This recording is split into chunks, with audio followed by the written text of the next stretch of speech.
Crosby on the fastball. For RBI night for Ramirez.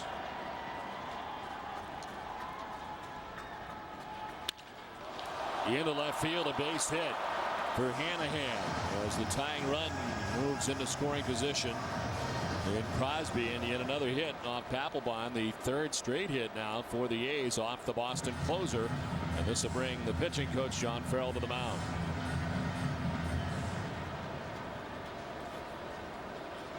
Now the only out that he's gotten himself was the strikeout on Cuss on a fastball. And of course then the rundown play to get Emil Brown. 3 straight base hits. All 3 on fastballs.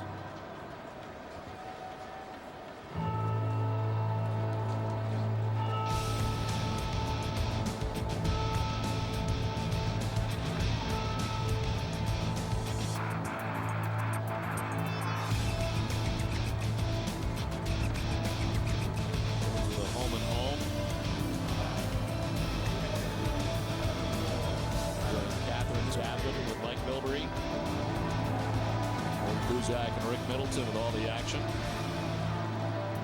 WB Mason's face-off live. Well, it's first and second here from the Tokyo Dome. As Kurt Suzuki stands in what has not been a seamless 10th inning for Jonathan Papelbon.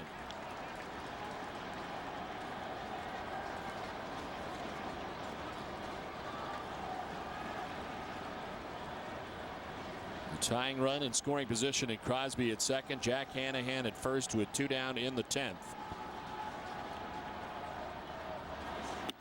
And Suzuki almost leaned into that pitch. That ball really, yeah, you're exactly right. Almost leaned into it. That wasn't that close. Let Suzuki take that front foot, go back in, and then has to back out of the way, but really not that close to him.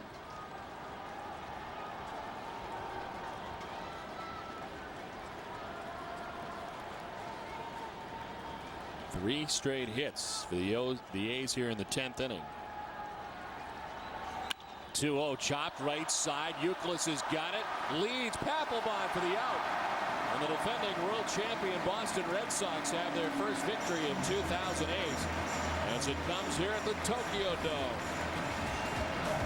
As the Red Sox in 10 innings able to eke out the 6-5 victory over the Oakland Athletics. And what was not an easy victory to come by tonight for the Red Sox, but they get it done. As Matsuzaka had a chance to grab the victory for the Red Sox tonight, but it didn't work out that way. Instead, it's his countryman, Hideki Okajima, who comes away with the win. We're back with more from the Tokyo Dome after this.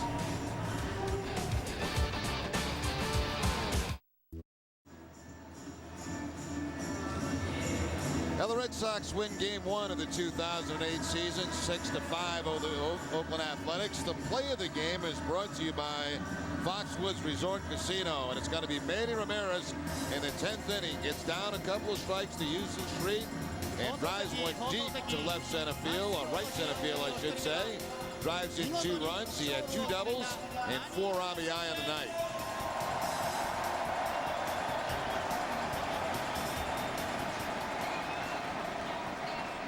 So the Red Sox come away with a 6-5 victory in 10 innings for Jerry Remy. I'm Don Rosillo saying good day from Tokyo Dome. Join us again tomorrow morning for Game 2 of this series in Japan. Our coverage begins at 5 a.m. Visit NESN.com or New England Sports Live Online. This has been a presentation of NESN, New England's most watched sports network. Time now for Tom Karen in the NESN HD Television Center. TC? Don, thanks very much. The Red Sox keeping dreams of a 162-0 season alive in Red Sox Nation as they open up with the earliest start in Major League Baseball history, and they do it with a dramatic come-from-behind extra innings win. Plenty to talk about. We do that right now on WB Mason's Extra Innings.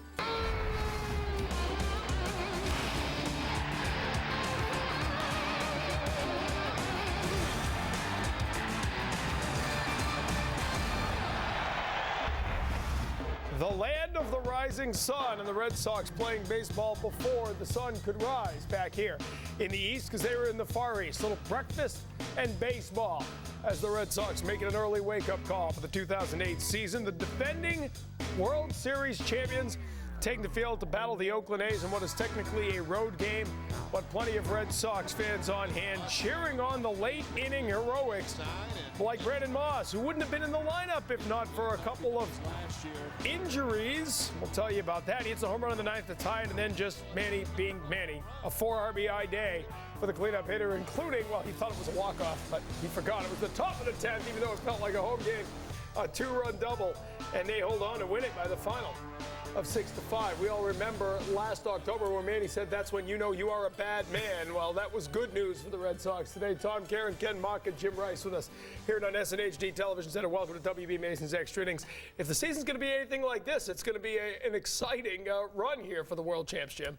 I think so. And of course, you know, you're the world champion. You got everyone coming at you, everyone trying to improve their ball clubs from last year, and the way things went today, it's going to be an exciting season. Houston Street had a rough year last season, 5 blown saves out of 21 opportunities. After the injuries, he picks up where he left off, and this guy was the closer of the future. They were calling him the next Eckersley a couple of years ago out in Oakland. What's going on with Houston Street? Well, they had everything lined up perfectly. Folk comes out and pitches a great 8th inning, and Embry gets 4 outs for him, lines it up for Street, and he's got a little problem with left-handed hitters, and it looked like he left the changeup in the middle of the plate to Moss, hit a home run, and tied the game. Moss ties the home run, then we go to the 10th inning, and that's when it gets interesting. You said at the pregame show tonight, Jim, it's all about, I guess it was this morning, I said tonight, I'm sorry. It's all about fundamentals, and they get fundamentals to push across the go-ahead runs here, because Julio Lugo, with his speed, beating out that ground ball to third base, and then the play here, we all wanted to see it, and sure enough, get the bunt. Not a pretty bunt, but it works with Lugo's speed. But when you got the leadoff guy, like Pedroia, any leadoff guy, he's got to be able to bunt. He's got to be able to do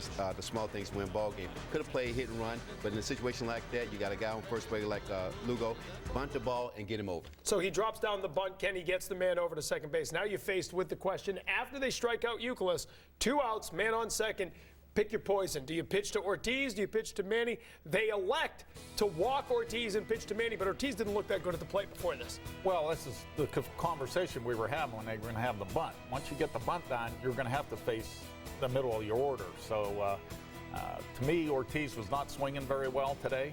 Got jammed a couple times. The only ball he did hit hard was the ball off of Folk. He lined it to left field. So, you know, as I mentioned before, Street has a little bit of a problem with left-handed hitters. I'm sure that came into play as far as Bob Guerin was concerned, but looking at the way the guys were swinging the bats, Manny was swinging the bat a lot better today. Well, we said in the pregame show, if you're going to have a, what do we call it, the pick to click, Manny Ramirez would be a pretty good early choice to be a guy who's going to have a huge season. He came back motivated with a contract option on the line, in great shape after the winner at API, 4 RBI and counting after game. I think his whole attitude in spring training changed. You know, like I said, he's coming up for a new contract or whatever they want to extend it. But Manny had the attitude in spring training that he wants to go out and be the Manny of 3 years ago. He wants to get back to not saying that this is David Ortiz's team, this is Manny Ramirez's team. We're going to hear from Manny in just a little bit. 4 RBI today. 88 RBI last year was the lowest in a decade for him. 20 home runs, the lowest in a decade for him. Again, everything we see here is Manny seems ready to try to extend his career. Well, I missed a lot of games with injury last year. I come up for one segment, and he didn't play any of the games. So 14, 15 games in a row into September. And getting in shape this year, focused on getting that extension. All those things lead up to a great year. A 2-run lead for Jonathan Papelbon. Lights out, right? An easy afternoon at the office, but maybe it's the old Japan thing. Nothing went easy for either team today, and Jonathan Papelbon barely survives this. A tip of the cap, if you're a Red Sox fan, to Emil Brown, who drives in the run with a double to make it a 1-run game. Could have had the tying run at second. This is just a horrible base running decision. It is too. I think you have to go back and look at, like we talked about earlier, that this is almost like still spring training, so the guy's not as sharp. But overall, I like the base running because it went in our favor. If you're the Oakland manager, you're cringing over there watching that. Yeah, you got the tying run on second base and runs into an out at third. So really, Papelbon's outing was rough. You know, he got 2 guys out. He got a strikeout and then kind of jammed Suzuki there. But You know, he didn't throw the ball very well. The umpire had a little bit of a tight zone, so he had to throw the ball in the middle of the plate a little bit, and they were on his fastball. Yeah, the next two guys got base hits. In the end, a walk and 3 hits for Papelbon, but he does pick up the save. We'll take it. Take it. But sometimes you've got to, be lucky as well as good. There are a lot of times where closer comes out with good stuff. Bad break loses the game. Today they pick you up and you come back at them tomorrow. I'd rather be lucky any time than good. You were a little bit of both as a hitter. But. Well, yeah, there's a lot of good guys are sitting on the bench, but there's a lot of lucky guys that are playing. Well, maybe it's the whole getting warmed up underneath in the bowels of the stadium, too. So I heard him say earlier this week. This was maybe strange. there's some guys lucky and good at the same time. All right, we're going to take a break here. We're going to hear from Manny Ramirez. We'll go back to Tokyo and check in with the Red Sox after they open up the 2008 season right where they left off. October of 2007, they won Game 4 in that sweep against the Rockies. They win Game 1 against the A's today, whatever it is.